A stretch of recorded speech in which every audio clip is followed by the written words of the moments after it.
For ages, storks have delivered babies all around the world. No matter what they had to face, they did their job with no complaints. In the present day, however, Stork Mountain has become home to cornerstore.com, and storks now deliver packaged goods to customers. Junior is the top delivery stork, having just completed his 1 millionth delivery. He is called to meet with the boss, Hunter. Hunter is up for a big promotion following the annual Stork Con, and he is set to move Junior up to vice president of the company. Junior is excited, but first, Hunter orders him to fire Tulip, the only human on Stork Mountain. When Tulip was a baby, her stork, Jasper, tried to take her for himself, and he accidentally broke her beacon, leaving the storks unable to find her home. Now that Tulip is turning 18, Hunter thinks it's time she go out into the human world. Junior heads over to talk to Tulip, who has created jetpacks to help a quail, chicken, and emu achieve their dreams of flying. One of the jetpacks malfunctions and starts a fire that wrecks part of the factory. Tulip starts crying because she thinks she's a screw-up, and Junior is unable to bring himself to fire her, so he has her moved to the letters department where old letters to the storks are stored.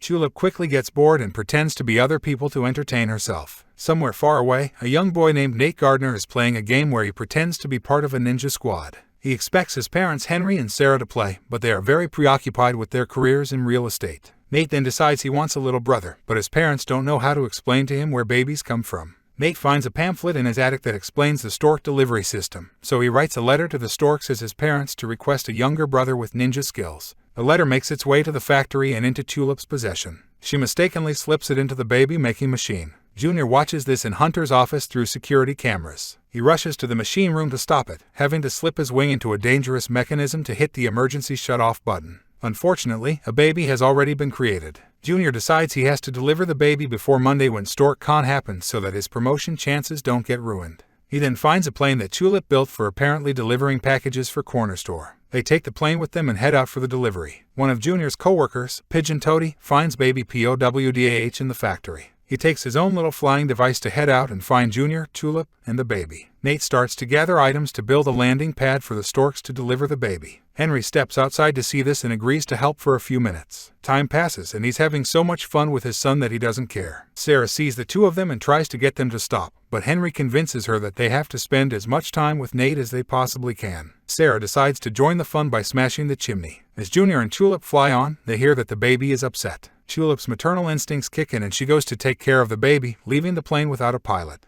Junior forgets to turn on the autopilot, so the plane crashes near an icy area. Junior and Tulip argue, and he heads out on his own. He is ambushed by a pack of wolves that knock him unconscious. Junior wakes up hanging upside down next to Tulip, who is still mad at him. The wolves then gather as the alpha and beta surround the baby. They plan to eat her.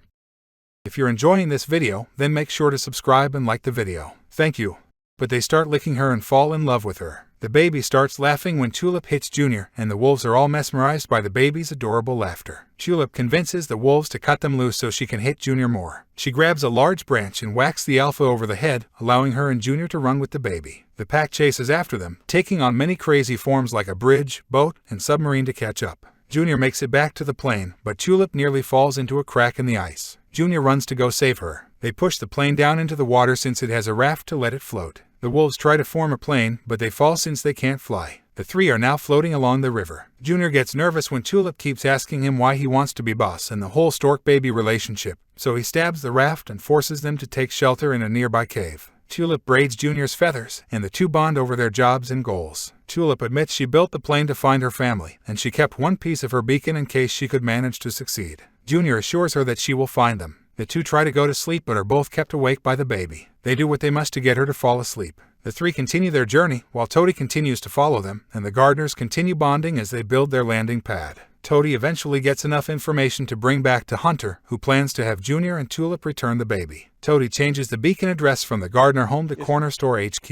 Junior and Tulip find a boat that they think will help them get to the baby's home. They try to go by undetected, but the baby starts making crying sounds. She reaches her arms out for Junior, so Tulip hands her over before she wails. Junior holds the baby and finds himself growing attached to her. They head toward the boat but are then found by the wolf pack again. When it looks like they're goners, the three are rescued by Jasper. He brings them onto the boat and explains that he fell in love with Tulip when she was a baby, and he felt so bad about breaking the beacon that he spent the last few years recovering all the pieces. Tulip pulls out the last piece, repairing the beacon. Tulip gets excited since she can finally meet her family, but Junior crushes her happiness when he admits that he was supposed to fire Tulip for being a screw-up. Tulip tearfully leaves with Jasper while Junior decides to bring the baby home.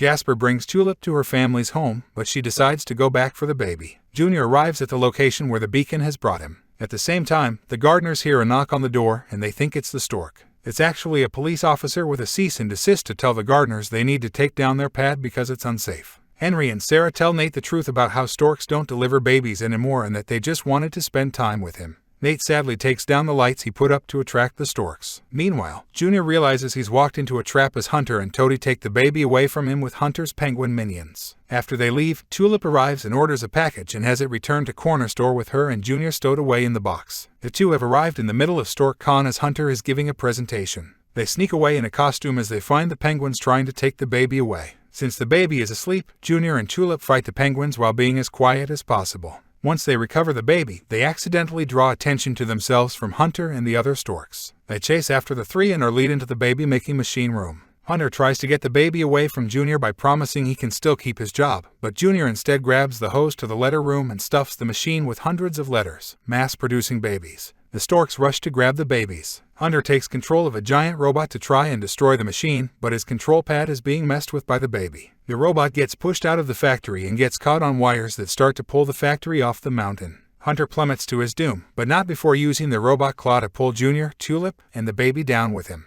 Junior then manages to fly himself, Tulip, and the baby back to the top. With a huge number of babies among them, Junior assumes command of the storks and says that baby delivering is what they were all meant to do. The storks agree, and they all head out around the world to deliver babies to couples of all kinds. Junior, Tulip, and Jasper bring their baby to the gardeners as Nate shines a light to bring them closer. Junior hands the baby over to them, and he suddenly has a vision of the baby as she grows from an infant to a young woman. He says goodbye to the baby and flies away with Tulip and Jasper. Nate is at first disappointed that he got a sister instead of a brother, but he is pleased when the baby shows off her ninja skills as he requested. Tulip is brought to her home with all the birds right behind her. She rings the bell and sees a large family with puffy red hair like hers. They know who she is, and they all hug her. They gather around for a group photo, and Tulip invites Junior to join them.